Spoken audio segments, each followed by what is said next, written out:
Hello, this is Sam Gerrans from samgerrans.com. Today is Friday, June 16th, 2023, and today the subject is government monitoring online COVID critics.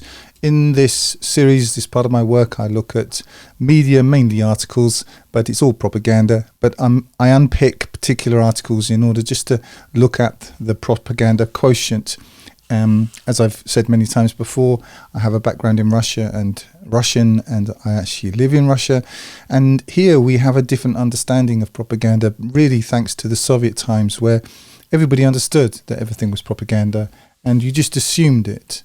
And there was a whole series of literature called Summaries, which was passed around from hand to hand and under the tables, typed on very bad computers and possibly photocopied and so on and so forth. And I suppose this was the paper internet of the time. But just historically here, we have an understanding that everything is propaganda. I don't know if all Russians still hold to this. Obviously, there are lots of younger people who never experienced the Soviet Union, but I'm sure even they would have heard something from their parents. But the problem in the West is that people take this stuff seriously. I mean, they still do. It's hilarious to me. Not everybody does, of course, but I unpick articles just to kind of point. Actually, all I'm really doing is pointing out the blindingly obvious. But anyway, we'll look at this article. I haven't read it. I've just seen the title. I know how long it is. I'm not going to read it more than once. It's all tosh. This one happens to be from this laughingly called Independent. Yes, I do tend to pick on the Independent quite a lot. Not because I've got it in for the Independent, but because the Independent is free. You don't have to pay to be indoctrinated by it. But also it's quite representative, and also it sets itself up as a serious newspaper. So anyway, let's just have a quick look at it. The government had secret unit to monitor online COVID lockdown critics. I expect it did. I mean, just in case you haven't really thought about it before, the whole point, at least in my view, of what I call COVID 1.0 was to identify the critics, to exclude them from the public domain, to just like they did with journalism about 10 years ago, certainly in the United Kingdom. Not that there was much journalism then, but there is absolutely none now. It is only propaganda. It doesn't even pretend to be anything other than that. And in COVID 1.0, what they were doing was getting rid of all the good doctors, all the good scientists, all the good policemen, people like that, because what they want is a subset. What they want is the mediocre and the obedient, and that's what they've got. They've got it in media, they've got it in the police, they've got it in politics, they've got it in everything. And these are the people. I mean, people tend to think when you're thinking about tyranny, and we had one here over the majority of the 20th century, according to Solzhenitsyn, around over 60 million people were murdered by democide, murder by government in the Soviet Union. So we understand it. It's real and visceral here, whereas for people in the West it isn't so much. But the fact is that the people who actually who man the killing fields, they're not dragons with two heads. They're accountants. They're people who, the kind of people who work in the bank, those kinds of people. Okay? Obedient people. Anyway, see if we can close this down. Yes, the government had a secret unit that worked with social media companies to monitor and prevent speech that was critical of COVID lockdown policies. It has been revealed. In case you haven't thought about it before, what do you think the internet is? It is a monitoring system designed by, when I say government, I'm not talking about the people that you think you elect. I'm talking about the people who remain in place when those people have gone. The actual government, the deep state. And the deep state is not, it's not vertical as we've been trained to think of. The people in France have got one, people in Germany have got another one, the people in Holland have got another one, the people in the UK have got another one. No, it doesn't work that way at all. It's horizontal. It's much more like a transnational caste system. That's how it actually works. And you and I, being, as in their view, the unwashed masses, the sort of useless eaters, we're just a herd to be managed, you see, and that's the way they see it. And they're right. They're not wrong in their assessment. Generally speaking, the Counter Disinformation Unit, it's got a title, an acronym, the CDU, was set up by ministers to deal with individuals or groups who criticised policies such as the mass vaccination of children or lockdowns during the pandemic. Yes, of course. And as I said, this was 1.0. They were rolling this out to identify those groups and individuals, to deplatform them, shut them up, get rid of them somehow, because they're setting up for the next phase. The next phase, as I repeat, I'm becoming something of a broken record, but Marxism, and this is Marxism, wokeism, and all of this so-called equality and all the rest of it, this is just Marxism but rehashed. It always goes to the killing fields. But when people think about the killing fields, they I suppose they have images from Cambodia and so on. It's inefficient. That was inefficient. It's much better if they can get you to agree to it. In fact, they get it best if they get you to pay for it. Critics of government policies were routinely monitored, and an AI firm was used to search social media posts according to FOI and data protection requests reported by the Daily Telegraph. I suppose to some extent there's a revelation of the method, but also if you have a brain, you've worked out that this was what they were doing from day one. They certainly banned a lot of vocal and well-credentialed scientists and doctors who were speaking out against it. And what happens is that people see what happens to those people, and because they've got mortgages and debts and families and wives who want to go shopping, they shut up. That's how it works, see? Campaigners have described the revelations as, quote, truly chilling, and Jacob Rees-Mogg has called for the COVID inquiry to investigate the claims the newspaper said. I'm not saying necessarily that this is what's going to happen in this case, but I do know what happens in most cases. The point of an inquiry is to cover the actual events with a saccharine narrative.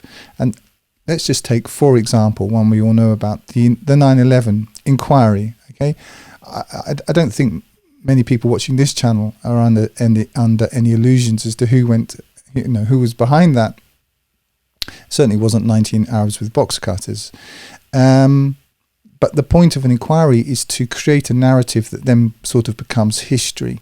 You see it in real time with the narrative about who destroyed, let's say, for example, just one case, the Nord Stream pipeline. The initial narrative was that the Russians had destroyed their own pipeline, like the Russians apparently are, shelling their own nuclear power stations or bombing their own prisons or whatever it is. But because what they wouldn't have been able to get away with this, say, 20, 30 years ago, but what they're doing is they're managing the herd to a point of such stupidity that you can tell them these sorts of things. And in fact, the way propaganda works, the more incredible the story, and I'm using the word incredible in its correct sense here, or not worthy of credibility, in a way, the more effective it is. But even this version didn't quite work, and so they came up with another version, because quite clearly anybody who's studied this to any extent just looks for means, motive, and opportunity. Well, all of those three things is held by the United States and its vassals, and in fact President Biden is on record in front of President Schultz saying that he was going to do it. So I mean, but they've come up with another story, and now this other story is that somehow the Ukrainians managed to do it, but not the official Ukrainians. Some sort of rogue group amongst the Ukrainians managed to hire a rowing boat and sail out to the sea and do this thing. My point is that at some point they will have probably an inquiry, because this was an act of war and terrorism. And they'll have an inquiry, and that inquiry will find precisely what it's supposed to find, and everyone will go back to sleep, and that'll be the end of it. And then when you look it up on the Wikipedia page, that will be the answer, and anything else will be decried as a quote-unquote conspiracy theory, and that's what they're setting up here. So I'm just giving you that sort of backstory. Quote, the inquiry clearly sought to investigate the oppressive methods used to override dissent, he said. Silky Carlo, director of Big Brother Watch, said, the very concept of, quote, wrong information directed by a central authority is to abuse and should be considered far more critically, lest we mirror Chinese-style censorship. Well, you already have Chinese-style censorship. I mean, you're living in I would describe the West as a kind of a conflation of a fast food company, a prison camp, and a psychiatric hospital. You're already living in it, But the difference, the key difference to me, for example, with my Russian experience, is that whereas Russia was grey and dour and stern and all of that, and the West still has the trappings of the beautiful people of fluorescent lights and shiny stuff, all of that. It's a kind of Teletubbies tyranny. Large parts of the government's work on disinformation during COVID. I just stop here with this word disinformation.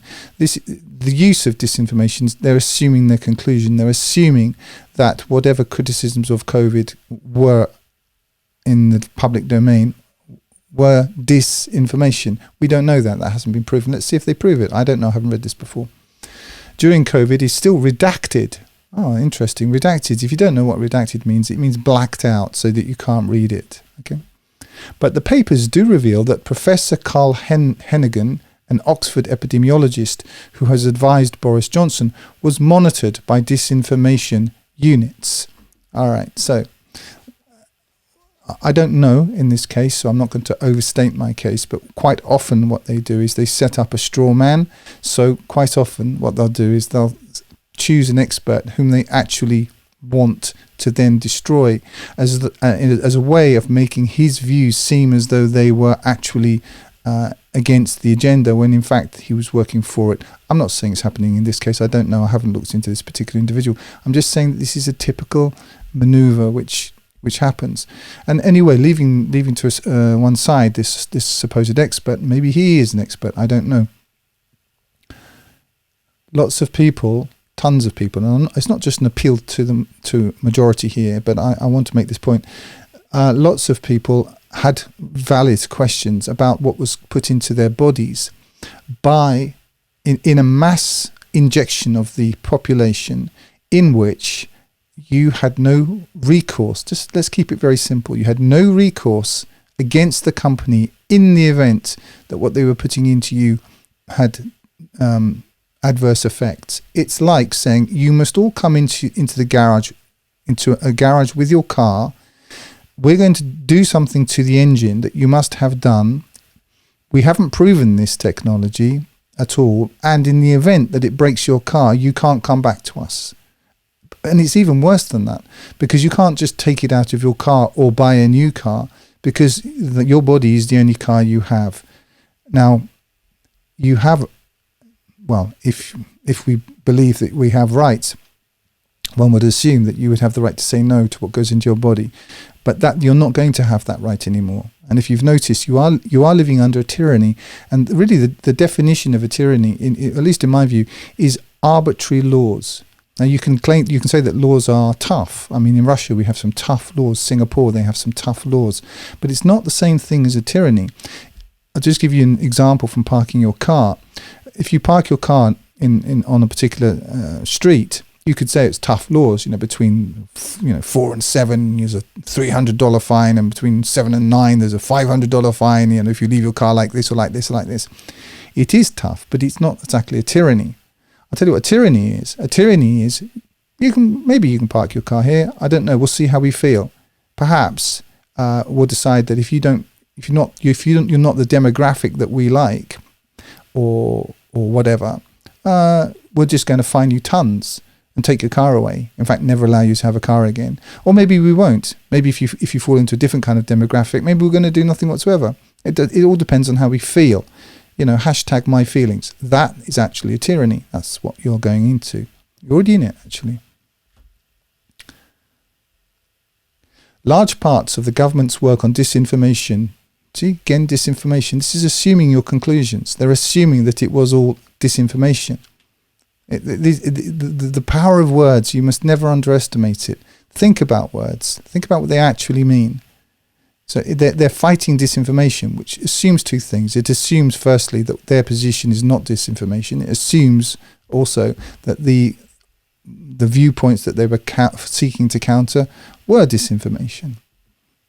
During COVID is still redacted. But the papers do reveal that Professor Carl Hennigan, an Oxford epidemiologist who advised Boris Johnson, was monitored during the disinformation units. Okay, we've done that bit. Dr. Alexandra de Figuendo, sorry about that, a research fellow at the London School of Hygiene and Tropical Medicine, and Molly Kingsley, who set up a campaign to keep schools open during the pandemic, spoke out against face masks and had their activity monitored. I'm sure that's correct. But what about everybody else who had their activity monitored? And also, it'd be interesting to know what their view on the face mask, the face nappy was. Anyway, we'll move forward. The CDU is operating from the Department for Culture. That's interesting. Culture, Media and Sport.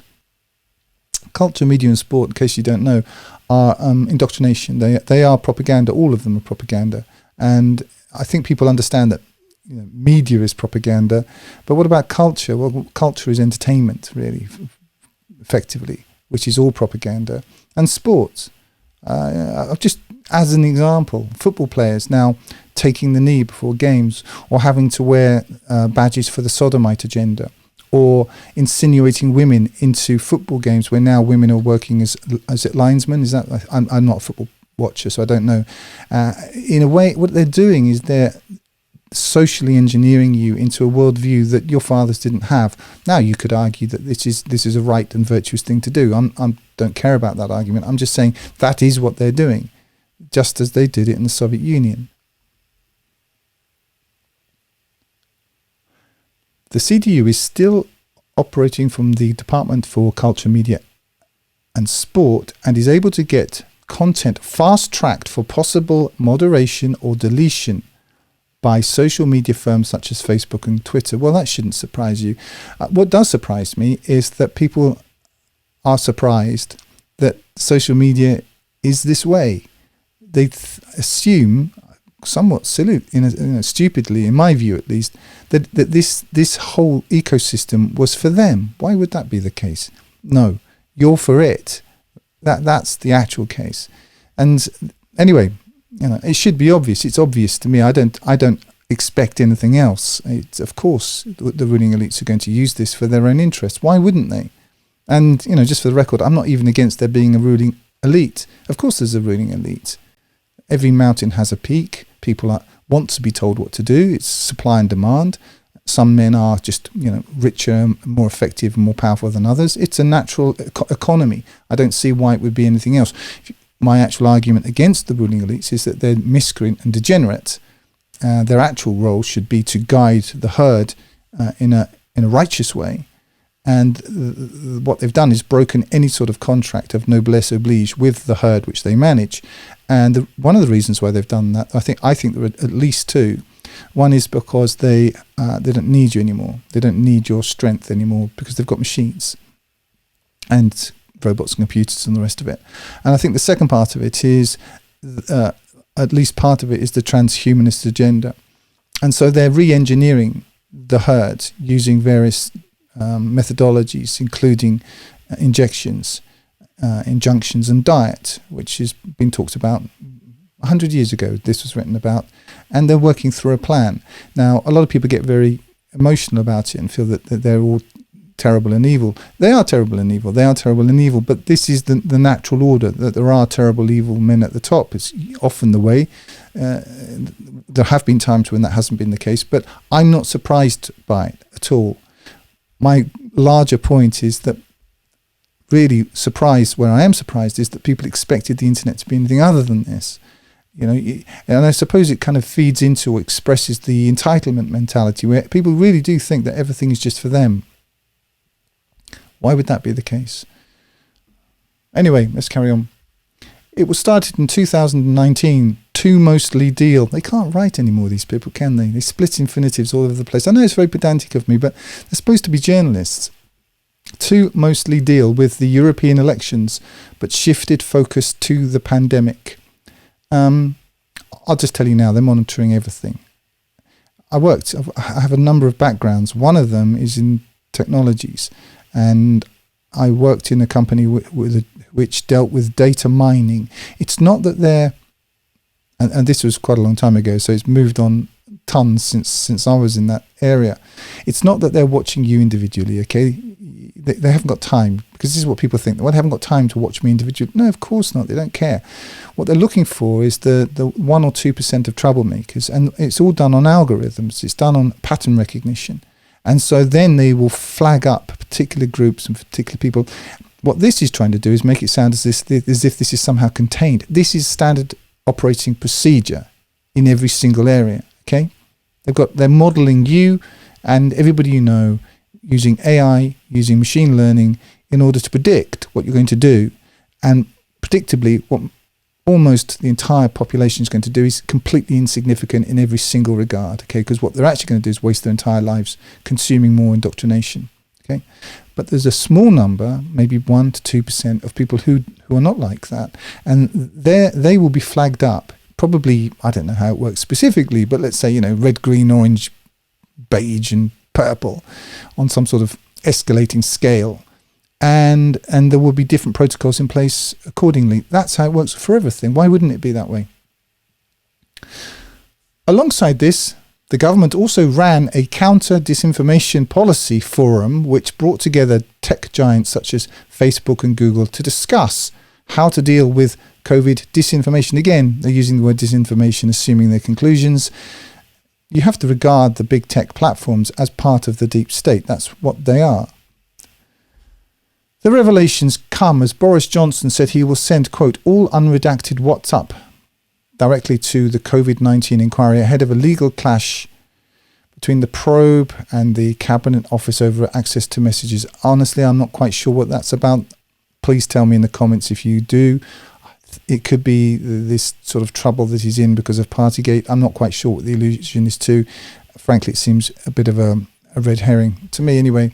The former Prime Minister told the inquiry's chairwoman, Baroness Hallett, that he would, quote, like to do the same, end quote, with messages that are on an old mobile phone he stopped using due to security reasons. This is just over the hills and far away. Let's just finish up, just in the sake of completion. In other developments, ministers are preparing for a high-profile legal battle with the inquiry as the government seeks to challenge the request for Mr. Johnson's unredacted WhatsApp messages and notebooks to be submitted. Is that everything? I hope so. Oh no, a little bit more. Sorry, the mouse is not working. A government spokesman said the unit's purpose is to track narratives and trends using publicly available information online to protect public health and national security. To protect, that's an interesting word. How they're going to protect you right into the grave, you know that. Quote, it has never tracked the activity of individuals and has a blanket ban on referring journalists and MPs to social media platforms. This is a false argument. This presupposes that MPs and journalists are in some way independent and have a mind and are not completely standardized, compromised midwits. I'd say that's something of an unjustified assumption. None of the people named in this report were ever referred to social media platforms by the government, and any claim otherwise is objectively false. So they're what this is essentially a straw man. They're setting up the straw man and beating it to death with a stick. The fact is that they are every day, right now, even this conversation, collecting, mining, sifting through data in order to identify problem people. And that's what it's used for. And as I say, COVID will be back. It'll be back.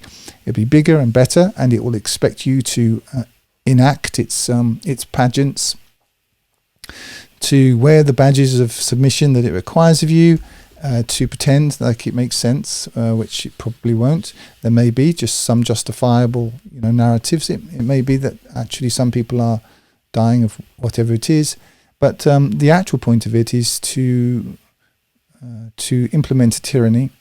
That tyranny is worldwide. It doesn't matter who you vote for. I'm not complaining against any of this. I'm just saying that you may as well acknowledge reality. It's just easy. I mean, the first step in solving any problem is to recognize the reality of the problem. And if you just keep going round and round on the hamster wheel of democracy and voting and thinking you have a choice and the rest of it, how are you ever going to do that? Anyway, I mean, that's the end of it for today. You can support my work if you'd like to. It really helps. And if you would like to do that, one way of doing it is you can either donate to me, or you can go to my Substack and become a paid subscriber there. If you like this kind of content, what I've decided to do is to focus only on more intelligent people. And the reason I do that is because they're the only people who matter, in my view. It is possible, of course, to build up a ton of viewers and subscribers and hundreds of millions of people who are never ever going to do anything ever, and that's understood. But the type of people who watch what I call my long boring videos are the sorts of people who can read, who can think. And I do a long form piece on a Monday, which is usually about an hour and a half long, where I expand upon the ideas of Jacques Ellul in this part of my process, from his book The Technological Society, and also from his book Propaganda. And I very much recommend that you buy both of those books and read them for yourselves. But he does write in this rather terse, somewhat uninteresting academic style, and what I do is try to unpick it and expand upon it and make it understandable, more relevant now. It was written in 1965. So that is about a third of it is on YouTube and Rumble, Substack, etc. But the whole of it is behind a paywall, and that's the only thing that I do that is. So subscribing to that really helps. Donations really help, but that's not the point of this. If you know my broader work, you'll know that the kind of work that I've been doing over the last 9 or 10 years is hardly geared to high bucks in income or anything like that. I'm doing it because I think it's important.